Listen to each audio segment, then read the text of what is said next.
जय हिंद साथियों, मैं विकास एक बार फिर से आपके अपने यूट्यूब चैनल विकास में आपका हार्दिक स्वागत करता हूं। जैसा कि आपको पता है, उत्तर प्रदेश लेखपाल का मैंने कल पार्ट 1 वीडियो बनाया था जो प्रीवियस ईयर के क्वेश्चन था, और आज हम बात करते हैं उत्तर प्रदेश लेखपाल प्रीवियस ईयर पेपर के पार्ट 2 जो 10 क्वेश्चन बचा हुआ था। मैं आज वो कराऊंगा कि किस तरीके के और भी 10 क्वेश्चन थे। टोटल 25 क्वेश्चन होता है मैथ का, लेकिन मैंने कल आपको 15 क्वेश्चन कराया था और 10 क्वेश्चन आपका शेष बचा था। आज हम बात करते हैं क्वेश्चन जो 10 बचा हुआ था प्रीवियस ईयर के, वो किस तरीके के क्वेश्चन है और किस तरीके के आपके क्या लेवल है। ठीक है, तो आज हम बात करेंगे क्वेश्चन नंबर 1 पे। ठीक है, हम आज बात करेंगे क्वेश्चन नंबर 1 पे। ठीक है, क्वेश्चन नंबर 1 जो कल का बचा हुआ था, जो 10 क्वेश्चन बचा हुआ है, मैं उसके बाद बात करता हूँ। पहला क्वेश्चन आपके स्क्रीन पर है कि एक त्रिभुज का परिमाप 3 सेंटीमीटर है। ठीक है, मैं मान लेता हूँ ये कोई त्रिभुज है। ठीक है, इसका जो परिमाप है वो 30 सेंटीमीटर दिया है। ठीक है, और इसका क्षेत्रफल भी 30 सेंटीमीटर दिया है। इसका क्षेत्रफल भी जो है वो भी कितना दिया हुआ है, 30 सेंटीमीटर। ठीक है, 30 सेंटीमीटर स्क्वायर। त्रिभुज की सबसे बड़ी भुजा की लंबाई 13 सेंटीमीटर है। त्रिभुज की सबसे बड़ी भुजा की लंबाई कौन सी, ये होती है। जो कर्ण होती है वो सबसे बड़ी भुजा होती है, तो यह 13 सेंटीमीटर है।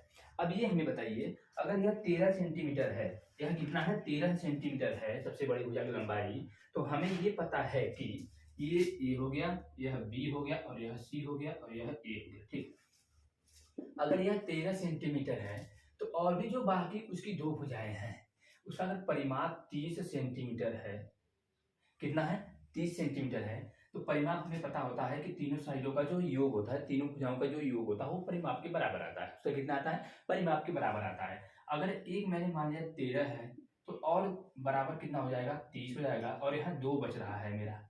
ठीक है, भुजा ए बी और बी सी, यहाँ क्या बच रहा है, भुजा A B plus B C. तो ए बी और बी सी अगर 13 इधर चला जाएगा तो -13 हो जाएगा, तो बचेगा कितना, जो ए बी है, A B plus B C भुजा जो बचेगा वो आपका कितना हो जाएगा, 17। कितना हो जाएगा, 17 हो जाएगा। अब बताइए, ये 17 है, इसे हम ब्रेक कर सकते हैं 12 और 5 में। क्यों, क्योंकि इसकी जो सबसे बड़ी भुजा वो 13 है, वो फॉलो कर रहा है किसको, हाइपोटेनियस मतलब पाइथागोरस थ्योरम को। ये पाइथागोरस थ्योरम क्योंकि एक रेक्टेंगल ट्राइंगल है, तो ये हो जाएगा आपका 12 सेंटीमीटर और ये हो जाएगा आपका 5 सेंटीमीटर।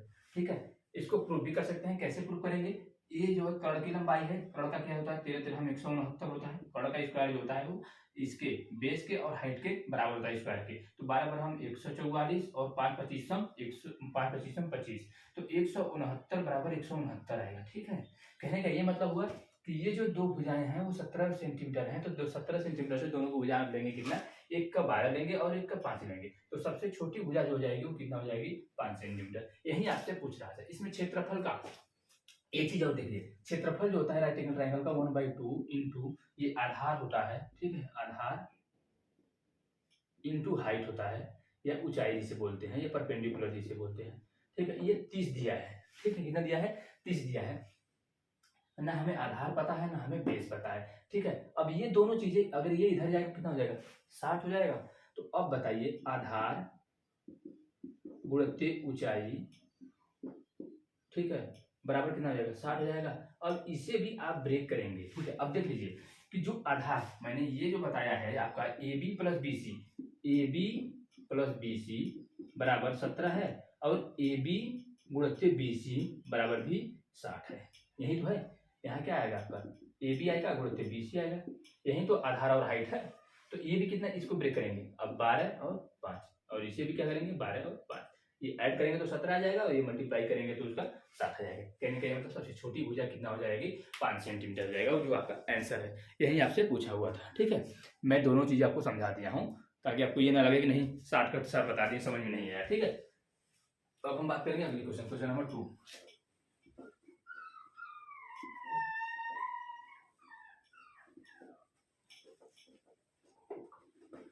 अगला क्वेश्चन नंबर 2 आपकी स्क्रीन पर है, आप उसे नोट कर लीजिए। क्वेश्चन नंबर 2 आपकी स्क्रीन पर है, आप उसे नोट कर लीजिए। क्वेश्चन नंबर 2, ठीक है, क्वेश्चन नंबर 2 आपकी स्क्रीन पर है। क्वेश्चन नंबर 2 ये कह रहा है कि यदि किसी धनराशि पर ब्याज 1 पैसा प्रति रुपया मिलता है, उसे जो ब्याज मिलता है ना, उसे जो ब्याज मिल रहा है वह 1 पैसा, ठीक है, 1 पैसा प्रति रुपया मिल रहा है। ठीक है, 1 रुपए पे उसे 1 पैसा ब्याज मिल रहा है, तो वार्षिक ब्याज दर का प्रतिशत क्या हो जाएगा। ठीक है, और प्रति माह, प्रति रुपया और प्रति माह, ठीक है, प्रति माह मतलब एक माह में, एक माह में 1 रुपए को उसे ब्याज कितना मिल रहा है, 1 पैसा मिल रहा है। तो आपसे पूछ रहा है कि वो दर क्या होगा, क्या पूछ रहा है आपसे, दर क्या होगा।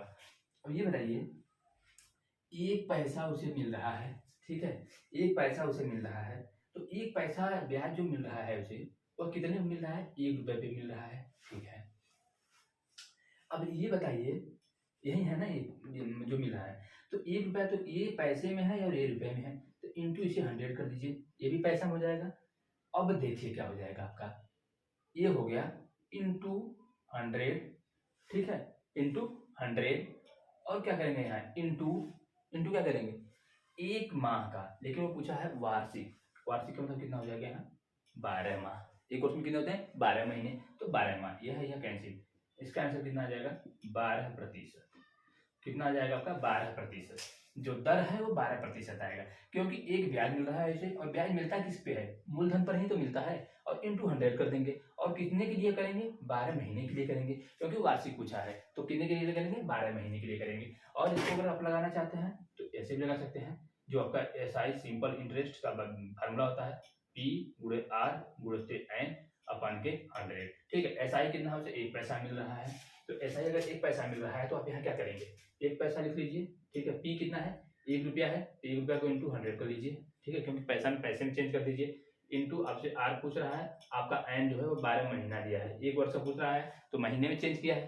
तो क्या हो जाएगा वो 12 महीने हो जाएगा, इंटू 100 हो जाएगा, यह कैंसिल हो जाएगा, सॉरी यहाँ 1 महीने का कर रहा है ना, तो 1/12 होता है, ठीक है, 1/के यहाँ 12 कर देंगे, ठीक है, ईयर में 1 साल का पूछ रहा है, तो अब यहाँ से क्या हो जाएगा, रेडियस जो आपका निकल जाएगा वो 12% निकल जाएगा, ठीक है। अब कितना निकल जाएगा जो रेडियस नहीं, सॉरी दर जो है, आर जो दर है कितना निकल जाएगा 12%, ठीक है। ये था आज का दूसरा क्वेश्चन जो आपसे पूछा था, जो सिंपल इंटरेस्ट का क्वेश्चन था, साधारण ब्याज का क्वेश्चन था, ठीक है।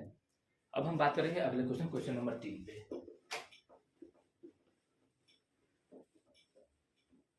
क्वेश्चन नंबर 3 आपकी स्क्रीन पर है, आप इसे नोट कर लीजिए।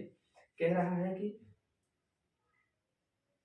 ठीक है, क्वेश्चन नंबर 3 क्या कह रहा है कि क्वेश्चन आपके स्क्रीन पर 50 प्रेक्षणों के एक समूह का मानक विचलन 8 है, ठीक है। जैसे 50 नंबर कोई है, ठीक है, 50 नंबर है, 50 संख्या लिख लीजिए, 50 संख्याओं का मानक विचलन जो है, ठीक है, मानक विचलन मतलब औसत या एवरेज जो है वो कितना है 8 है, ठीक है। अब पूछ क्या है, यदि प्रत्येक प्रेक्षणों को 2 से गुणा किया जाए, अगर प्रत्येक में 2 से गुणा किया जाए, ठीक है, प्रत्येक में क्या किया जाए 2 से गुणा किया जाए, तो मानक विचलन का मान क्या हो जाएगा, तो जो मानक विचलन है वो कितना हो जाएगा, अगर इसमें मैं कहा कि 2 से मल्टीप्लाई कर दूं, प्रत्येक संख्याओं में 2 से मल्टीप्लाई कर दूं, तो 2 ही तो बढ़ेगा, प्रत्येक में कितना बढ़ेगा 2 गुना ही तो बढ़ेगा, अगर 2 का मल्टीप्लाई कर रहा है तो 2 गुना ही तो बढ़ेगा। तो अब पूछ रहा है कि तो अब क्या मानक विचलन होगा, तो अब मानक विचलन क्या हो जाएगा, तो जब अगर ये मैं कह रहा हूँ कि अगर ये 2 गुना कर रहा है, 2 से मल्टीप्लाई 2 गुना कर रहा है, सबको 2 का गुणा कर दे रहा है अगर संख्याओं में, तो 2 गुना तो इसमें भी तो बढ़ेगा, तो मानक विचलन नया कितना हो जाएगा 16 हो जाएगा, ठीक है, एक लाइन का क्वेश्चन। तो मानक विचलन जो होगा वो कितना हो जाएगा 16 हो जाएगा, ठीक है, मानक विचलन कितना हो जाएगा 16 हो जाएगा, क्योंकि सभी संख्याओं में 2 से गुणा कर रहा है, तो भाई जो हमारा मानक विचलन पहले का दिया उसमें भी 2 गुना हो जाएगा, तो नया जो मानक विचलन होगा 16 हो जाएगा, क्योंकि उतना ही गुना तो सब में पड़ेगा, ठीक है। अब हम अगला बात करते हैं क्वेश्चन नंबर 4। क्वेश्चन नंबर 4 आपकी स्क्रीन पर है, आप उसे नोट कर लीजिए। क्वेश्चन नंबर 4 आपके स्क्रीन पर है, आप उसे नोट कर लीजिए। क्वेश्चन नंबर 4, क्वेश्चन नंबर 4 ये कह रहा है कि एक व्यक्ति अपनी यात्रा का 2/11 भाग ट्रेन से, ठीक है, 2/11 भाग ट्रेन से, ठीक है, और 17/22 भाग कार से, 17/22 भाग कार से कवर करता है, ठीक है, तथा शेष 1 किलोमीटर पैदल चलकर, और शेष जो बच रहा है, शेष 1 किलोमीटर पैदल, ठीक है, पैदल, तो उसके द्वारा कुल कितनी दूरी चली गई, ये बताइए।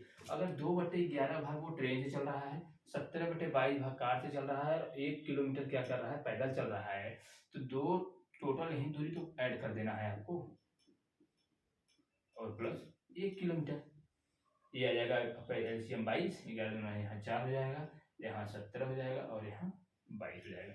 इसे जोड़ेंगे तो 22 7 29 10 39 4 43, ठीक है 43, तथा शेष दूरी कितना आ गया, तथा शेष 1 किलोमीटर पैदल चलकर तय करता है, तो वह कितनी दूरी चलता है, तो वह कितनी दूरी चलेगा।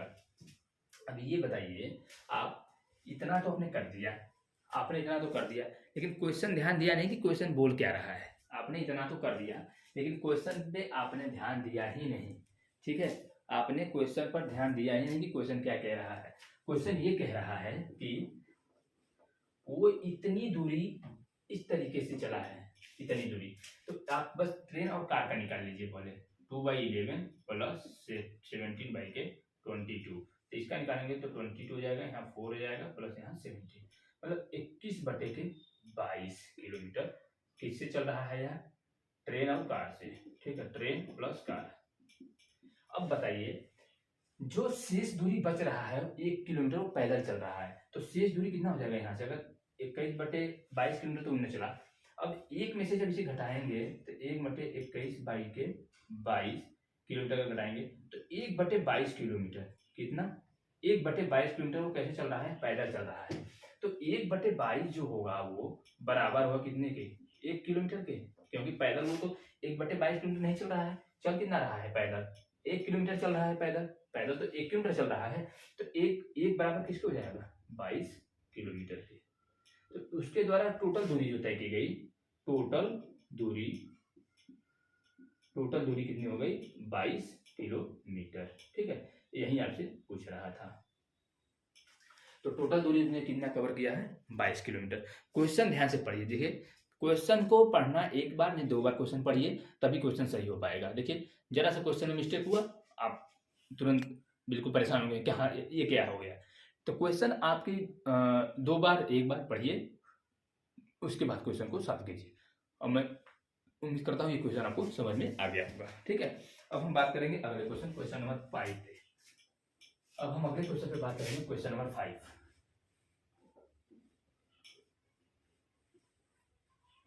अब हम अगला क्वेश्चन बात करेंगे, क्वेश्चन नंबर 5, ठीक है। अब हम अगला क्वेश्चन बात करेंगे, क्वेश्चन नंबर 5 क्या है। क्वेश्चन नंबर 5 क्या है,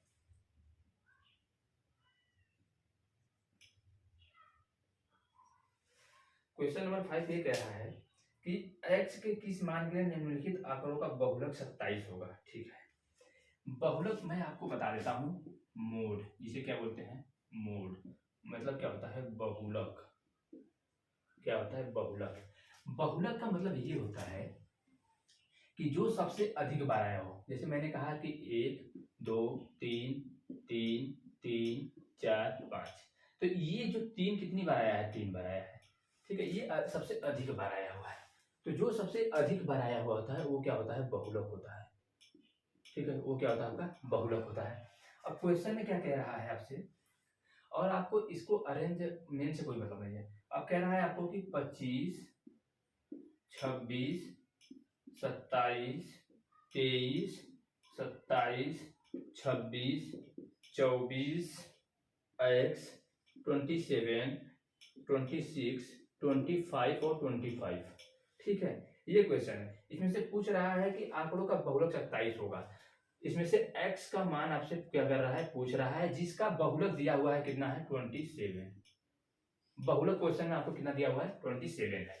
अब ये बताइए, मैंने कहा कि बहुलक वो होता है जो सबसे अधिक बार आया हो, उस सीरीज में सबसे अधिक बार जो संख्याएं रहती है वही क्या होता है, बहुलक होता है। तो यहाँ पे देखिए 25 कितनी बार आया हुआ है, जिसका अब हमें देखिए, हमें कुछ देखना ही नहीं है, हमें बस ये करना है कि उसका बहुलक 27 है, तो हमें 27 को देखना है कि 27 कितनी बार आया हुआ है, 27 कितनी बार आया हुआ है। तो 27 देखिए कितनी बार आया हुआ है, 1 बार 2 बार 3 बार आया हुआ है, ठीक है। अब मैं यहाँ लिख लेता हूँ, 27 कितनी बार आया हुआ है, 3 बार आया हुआ है। 25 कितनी बार आया हुआ है, 1 2 3, 25 भी कितनी बार आया हुआ है, 3 बार आया हुआ है। 26 कितनी बार आया हुआ है, 1 2 3, 26 भी 3 बार आया हुआ है। अब देखिए 23 एक बार आया, एक कोई मतलब नहीं है, 23 जो है वो 1 बार आया हुआ है। 24 कितनी बार आया हुआ है, 24 24 24 24 24 एक बार आया हुआ है, ठीक है। अब बचा क्या आपका यहाँ से 27, 25, 26, 23, 24 इतना ही तो दिया है। अब देखिए कि आपका 27 भी 3 बार आया हुआ है, 25 भी 3 बार आया हुआ है और 26 भी 3 बार आया हुआ है। और आपसे दिया है कि बहुलक कितना है आपका 27। क्वेश्चन में दिया है कि बहुलक कितना है 27 है। तो x का मान क्या होगा, मैं आपको बताया हूं कि जो सबसे अधिक बार आता है जिस उस सीरीज में वही बहुलक होता है। तो 27 3 बार आया हुआ है और आपका आंसर दिया है कि बहुलक 27 है। तो यहाँ x की वैल्यू कितना हो जाएगी, 27 हो जाएगी। तभी तो यहाँ जाके अब x कितना, अब जो 27 को कितनी बार हो जाएगा, 4 बार। तो सबसे अधिक बार कौन सा हो गया, 27 हो गया। तो उसका आंसर क्या हो जाएगा, बहुलक 27 हो जाएगा। और वहीं आपसे पूछ रहा था तो x की वैल्यू भी कितनी हो जाएगी, 27 हो जाएगी। x की वैल्यू भी कितनी हो जाएगी, 27 हो जाएगी। ठीक है, ये रहा क्वेश्चन। अब हम बात करेंगे अगला क्वेश्चन, ये आप समझ लीजिए। अभी आपका मैं मीन, मीडियन, मोड, उसके बाद deviation, standard deviation, mean deviation, coefficient of deviation, ये चारों मैं पांचों और जो टॉपिक बच रहे हैं 6 टॉपिक, उसका मैं एक क्लास लूंगा पर्टिकुलर, जिसमें आपको बताऊंगा मीन क्या होता है, मतलब माध्य, माध्यिका, बहुलक, उसके बाद विचरण, विचलन क्या होता है, सारी चीजें आपको मैं बताऊंगा एक क्लास में। ठीक है, अब हम बात करेंगे अगले क्वेश्चन पे।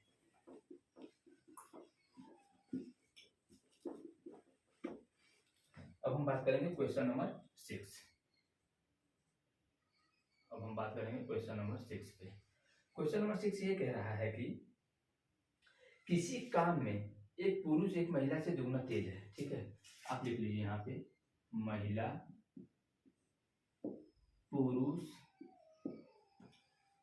ठीक है, पुरुष, महिला और एक और क्या दिया है, एक लड़का, एक लड़का का भी बात है इसमें जिक्र किया है। ठीक है, अब क्या कह रहा है कि किसी काम को एक पुरुष एक महिला से दुगना तेज करता है। जो पुरुष होता है महिला से दुगना, अगर ये 2 कर रहा है, 2 की स्पीड से कर रहा है तो ये 4 की स्पीड से करेगा। ठीक है, ये क्षमता है उसकी, तेज अधिक मतलब फास्ट, मतलब उसकी क्षमता है। अगर ये 2 की क्षमता से कर रहा है महिला, तो पुरुष कितने की क्षमता से काम कर रहा है, 4 की क्षमता से काम कर रहा है। उसके बाद कह रहा है यदि वे सभी, अर्थात एक महिला जो है एक लड़के से दुगनी तेज है और ये महिला जो है वो लड़के से दुगनी, तो मतलब ये 2 है तो ये कितना हो जाएगा, 1 हो जाएगा। तभी तो इसे दुगना काम करेगा और जो पुरुष है इसे 4 गुना, इतनी क्षमता से वो काम कर रहे हैं। ठीक है, और क्या कह रहा है कि अगर ये तीनों मिल करके किसी काम को 4 दिनों में पूरा करते हैं, कितने दिनों में काम करते हैं, 4 दिनों में, तो इनकी क्षमता कितना हो जाएगा। ठीक है, तीनों की क्षमता कितनी हो जाएगी, 4 2 6 1 7 हो जाएगी। और काम को तीनों मिलकर कितने दिनों में कर रहे हैं, 4 दिनों में, तो कितना हो जाएगा, 4, मतलब टोटल जो काम आएगा वो 28 आएगा, 28 यूनिट। ठीक है, टोटल जो काम वो करेंगे 28 यूनिट काम करेंगे। ठीक है, अब पूछ रहा है कि एक लड़का उसे अकेले कितने दिनों में करेगा। तो एक लड़का जो है वो एक की क्षमता से 28 यूनिट काम करेगा। कितना यूनिट काम करेगा, 28 यूनिट काम करेगा एक की क्षमता से, तो कितना उसे हो जाएगा, 28 दिन। तो मतलब कहने का ये मतलब हुआ आंसर कितना आएगा आपका, 28 दिन। ठीक है, तो लड़का जो काम करेगा वो कितने दिनों में करेगा, 28 दिन में। ठीक है, ये 28 दिन। ठीक है, समझ गए होंगे, मैं उम्मीद करता हूं आप बहुत बेहतरीन समझे होंगे, क्योंकि मैं इतना बेहतरीन ये तरीका बताया हूं। बिल्कुल, ये आप अगर एक्स के मान के करते रहेंगे तो आपका 10 मिनट लग जाएगा, लेकिन आंसर आप नहीं निकाल पाएंगे, आंसर आप नहीं निकाल पाएंगे। और ये जो तरीका है इससे आप देखिए 1 सेकंड में आपका आंसर आ गया। ठीक है, तो ये तरीका बेहतरीन है और इस तरीके को आपको सीखना पड़ेगा, क्योंकि आप सीखेंगे तभी एग्जाम क्रैक भी कर पाएंगे, क्योंकि वहाँ पे आपको टाइम मैनेजमेंट करना बहुत बड़ी चीज होती है। ठीक है, तो ये रहा आपका आंसर इतना। अब हम बात करेंगे अगले क्वेश्चन पे। अब हम बात करेंगे अगला क्वेश्चन। अब हम बात करेंगे अगला क्वेश्चन नंबर 7। ठीक है, अब हम बात करेंगे अगला क्वेश्चन नंबर 7। क्वेश्चन नंबर 7 क्या कह रहा है कि 1 6 8 3 2 के माध्य और माध्यिका का योगफल कितना हो जाएगा। ठीक है, 1 6 8 3 2 के माध्य और माध्यिका। ठीक है, ये पूछ रहा है आपसे माध्य प्लस माध्यिका। ठीक है, ये पूछ रहा है आपसे माध्य प्लस माध्यिका। अब ये बताइए इसे क्या बोलते हैं, मीन बोलते हैं और इसे बोलते हैं मीडियन। ठीक है, अब बताइए मीन का मतलब होता है औसत, इसका मतलब क्या होता है, औसत। ठीक है, तो इसका मीन कितना आ जाएगा, आप इसका मीन निकालेंगे तो 2 3 5 8 13 13 7 20 20 बटे के 1 2 3 4 5 5 से भाग 4 आएगा इसका। और मीन मतलब मीन कितना, माध्य कितना आएगा, ये मान ये जो हो जाएगा 4 आएगा। अब क्या है मीडियन, माध्यिका क्या होती है, मध्यिका को निकालने के लिए सबसे पहले आपको क्या करेगा, इसको असेंडिंग आर्डर में लिखना पड़ता है, अवरोही क्रम में लिखना पड़ता है। ठीक है, जैसे क्या लिखेंगे आप, इसको सबसे पहले आपको लिखना पड़ेगा, इसको एक, ठीक है, एक लिखेंगे पहले सबसे छोटा, उसके बाद सबसे उससे बड़ा, फिर उससे बड़ा, फिर उससे बड़ा, फिर उससे बड़ा। ठीक है, अब देखिए माध्य में अब देखा जाता है कि कितनी संख्याएं टोटल हैं। अगर विषम संख्याओं में है, उसकी नंबर जो है विषम में है, तो बीच का सबसे जो बीच में आता है उसको ले लेते हैं हम। तो क्या करते हैं, बीच वाली संख्या को ले लेते हैं, वो हमारा मीडियन होता है। तो इसमें इधर से हम 2 काट दे रहे हैं और इधर से 2 काट रहे हैं, क्योंकि टोटल 5 है। तो हमारा बचा कितना है, ये बीच में, ये कितना बचा हमारा बीच में 3, ये हमारा क्या हो गया, मीडियन हो गया। ठीक है, मीडियन माध्यिका इसे बोलते हैं। ठीक है, ये हमारा कितना आ गया, 3 आ गया। तो इन्हीं दोनों का योगफल पूछा था, तो कितना आ जाएगा 7। ठीक है, कितना आ जाएगा माध्यिका दोनों का योगफल, मीन और मीडियन का योग कितना आ जाएगा, 7 आ जाएगा। यही आपसे पूछा था, ये उत्तर प्रदेश लेखपाल में प्रीवियस ईयर में पूछा हुआ क्वेश्चन है, बिल्कुल इस तरीके से। अभी तो मैं आपको ये प्रैक्टिस सेट का बस ये बता रहा था कि किस तरीके के क्वेश्चन आते हैं, किस टॉपिक से क्वेश्चन पूछा हुआ है। और अभी जब मैं कराऊंगा आपको मिड मीडियन मॉड, इतना बेहतरीन कराऊंगा आपको क्लास, जो मैं ये क्लास लूंगा, और आप एक क्वेश्चन भी छोड़ेंगे नहीं, ये मेरा वादा है आपसे कि आप एक क्वेश्चन भी नहीं छोड़ पाएंगे। आप सारे के सारे मेन मीडियम मोड से जितने भी क्वेश्चन आएंगे, इस पेपर में 2 क्वेश्चन आया था, आप दोनों कर लेंगे, और भी जितने भी क्वेश्चन आएंगे, जिस लेवल से आएगा, जिस तरीके से आएगा, आप सारे क्वेश्चन अटेम्प्ट कर पाएंगे। ये मेरा वादा है आपसे, बस मैं जितना करा रहा हूँ उतना करते रहिए। अब आज का जो लास्ट क्वेश्चन है, आज का जो लास्ट क्वेश्चन है, क्या कह रहा है कि क्वेश्चन नंबर 8, क्वेश्चन नंबर 8, ए 60 लीटर मिश्रण है। ठीक है, मिश्रण कितना है, 60 लीटर है। आप यहाँ लिख लीजिए, कोई मिश्रण है, वो कितना है, 60 लीटर है। मिश्रण है 60 लीटर, इसमें क्या है, अम्ल है, अम्ल है, और क्या है आपका, पानी है। अम्ल है और पानी है। अम्ल को क्या लिख लीजिए, एसिड लिख लीजिए, पानी को वाटर लिख लीजिए। ठीक है, 2:1 के अनुपात में है, 2:1 के अनुपात में है। उसके बाद क्या था, इसमें कितना लीटर पानी मिलाया जाए। अब बताइए इसमें कितना लीटर पानी मिलाया जाए ताकि अम्ल और पानी का अनुपात 1:2 हो जाए। ठीक है, 1:2 हो जाए। इसमें पानी अगर मिला रहा है, एक बार आप ध्यान यहाँ देने वाली बात है कि अगर वो पानी मिला रहा है तो आपका एसिड जो है वो बराबर होगा, वो पूरे कंडीशन में एसिड बराबर होगा। जबकि ऊपर पहले कंडीशन में एसिड आपका 2 है और नीचे कितना है, 1 है। तो हम नीचे वाले में क्या करेंगे, 2 से मल्टीप्लाई करके उसको बराबर कर देंगे। तो 2 से मल्टीप्लाई करेंगे तो ये 2 हो जाएगा और ये क्या हो जाएगा, 4 हो जाएगा। अब देखिए यहाँ भी आपका 2 एसिड हो गया और इस वाले कंडीशन में भी एसिड आपका 2 हो गया। अब पहले वाले कंडीशन में पानी कितना है, 1 है, और दूसरे वाले कंडीशन में आपका पानी कितना है, 4 है। तो यहाँ से पानी कितना मिला रहा है दूसरे वाले मिश्रण में, 3 मिला रहा है। कितना मिला रहा है, 3 मिला रहा है। वो कितने में मिलाएगा, इसी पहले वाले के ही तो बेसिस पे मिलाएगा वो। तो कितना मिला रहा है, 3 पे, क्योंकि 2:1 है, 2 ये है और 1 पानी है, तो 3 हो गया। और कितना टोटल मिश्रण भी है, टोटल मिश्रण कितना है, 60 है। तो ये कैसे, मतलब कहने का ये मतलब हुआ कि वो 60 लीटर पानी मिलाएगा। कितना मिलाएगा, 60 लीटर पानी मिलाएगा, तब जाके उसका मिश्रण जो होगा वो 1:2 हो जाएगा। ठीक है, उसका मिश्रण जो हो जाएगा 1:2 हो जाएगा। तो कितना मिलाएगा वो, 60 लीटर मिश्रण में चीनी मिलाएगा। ठीक है, तो ये रहा आज आपका लास्ट क्वेश्चन। ठीक है, ये रहा आज आपका लास्ट क्वेश्चन जो मैं बताया हूं उत्तर प्रदेश लेखपाल के प्रीवियस ईयर के आए हुए सभी क्वेश्चन। ठीक है, अब हम बात करेंगे अगला स्टेप क्या होगा। मैं अगला आपको किस टॉपिक पे बात करूंगा, और मैं जो अगला आपको बात करूंगा, मैं अगला जो आपको किस टॉपिक पे बात करूंगा, मैं ये बता दे रहा हूं कि अगला मेरा क्लास जो होगा वो किस पे होगा, जो इसके लिए उत्तर प्रदेश लेखपाल के लिए बहुत ही मायने रखेगा। वो क्लास आपका बहुत मायने रखेगा। उससे 2-3 क्वेश्चन तो एकदम बिल्कुल तय है कि तय है, आना ही आना है। जैसे मैं बात कर देता हूँ आपका अगला जो मैं कल क्लास जो लूंगा उत्तर प्रदेश लेखपाल के लिए, उसमें आपका रहेगा मीन। ठीक है, उसमें का क्या क्या रहेगा, मार्कर में से ही चल रहा है। उसमें आपका रहेगा mean, median, mode, mean median mode, mean deviation, mean deviation, एक आता है mean deviation, standard deviation, variance. ठीक है, वेरिएंस होगा। ये सब चीजें जो होती हैं इसे माध्य बोलते हैं। इसे माध्यिका बोलते हैं, इसे बहुलक बोलते हैं, ठीक है। इसे माध्य विचरण बोलते हैं, माध्य विचलन, ठीक है। और यह क्या होता है, स्टैंडर्ड डेविएशन, और इसे बोलते हैं विचरण, इसे विचरण, माध्य विचरण बोलते हैं, ठीक है।